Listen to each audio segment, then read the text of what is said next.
ಸಂಸ್ಥೆಗಳಿಗೂ ಮಾರ್ಗದರ್ಶಕರಾಗಿ ಇಲ್ಲಿವರೆಗೂ ಇದ್ದಾರೆ. ಆದ್ದರಿಂದ ನಾನು ವಿಶೇಷವಾಗಿ ಸುರೇಶ್ ಸಾಹೇಬರು ಹಾಗೂ ಅವರ ಸಹಾಯಕರಾದ ಆನಂದ್ ಅವರನ್ನು ನಾನು ಈ ಒಂದು ಸಮಯದಲ್ಲಿ ಅವರನ್ನು ನೆನೆಯುತ್ತಾ ನನ್ನ ಮಾತುಗಳನ್ನು ಆರಂಭಿಸ್ತಾ ಇದ್ದೇನೆ.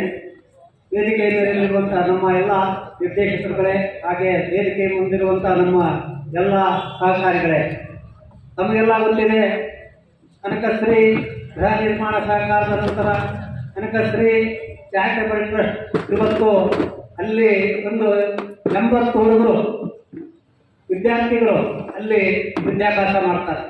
ಅದೇ ರೀತಿ ಅಲ್ಲಿ 2 ಸಮುದಾಯ ಭವನಗಳನ್ನು ಕಟ್ಟಿ ಅಲ್ಲಿ ಬಡವರಿಗೆ, ಎಲ್ಲ ಸಮಾಜದ ಬಡವರಿಗೂ ಯೋಗ್ಯ ಬೆಲೆಯಲ್ಲಿ ಏನು ಮದುವೆ ಮಂಟಪವನ್ನು ನಾವು ಕೊಡ್ತಾ ಇದ್ದೇವೆ. ಅದೇ ರೀತಿ ಯೋಚನೆ ಮಾಡಿದರೆ ಯಾರನ್ನ ಬೇಕಾದ್ರೆ ಕಟ್ಟಿರ್ಬೋದು. ಯಾರನ್ನ ಬೇಕಾದ್ರೆ ಕಟ್ಟಿರ್ಬೋದು. ಬಟ್ ಅವರು ನನ್ನ ಮೇಲೆ ಪ್ರೀತಿ ವಿಚಾರಿಸಕ್ಕೆ, ನಮಗೆ ಕಟ್ಟಿದ್ದಕ್ಕೆ ಇಲ್ಲ ಧನ್ಯವಾದಗಳು.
ಕನಕ ಕ್ರೆಡಿಟ್ ಕೋಆಪರೇಟಿವ್ ಸೊಸೈಟಿಯನ್ನು ಈ ದಿನ ನಾವು ಉದ್ಘಾಟನೆ ಮಾಡಿದ್ದೇವೆ.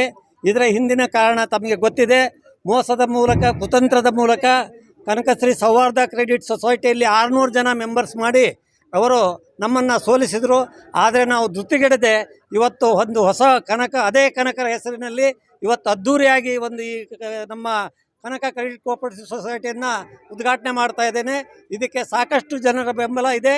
ಹಾಗೂ ಅದೇ ಸೊಸೈಟಿಯಲ್ಲಿರುವಂಥ ಹಲವಾರು ಸದಸ್ಯರು ಇವತ್ತು ಅವರೇನು ತಾವಲ್ಲಿ ಇಟ್ಟಿದ್ದಾರೆ FDಯನ್ನು, ಆ FD SB ಇರ್ಬೋದು, ಎಲ್ಲವನ್ನು ಇಲ್ಲಿಗೆ ವರ್ಗಾಯಿಸಿ ಅವರು ಈ ನಮ್ಮ ಸೊಸೈಟಿಯನ್ನು ಬೆಳೀಲಿಕ್ಕೆ ಅನುಕೂಲ ಮಾಡ್ತಾರೆ ಅಂತ ಹೇಳಿ ಅವರೆಲ್ಲರಿಗೂ ವಂದಿಸಿ ತಮಗೂ ನಾನು ಧನ್ಯವಾದಗಳನ್ನು ಅರ್ಪಿಸಿ ನಾನು ಮಾತು ಮುಗಿಸ್ತೇನೆ. ಜೈ ಹಿಂದ್, ಜೈ ಕರ್ನಾಟಕ.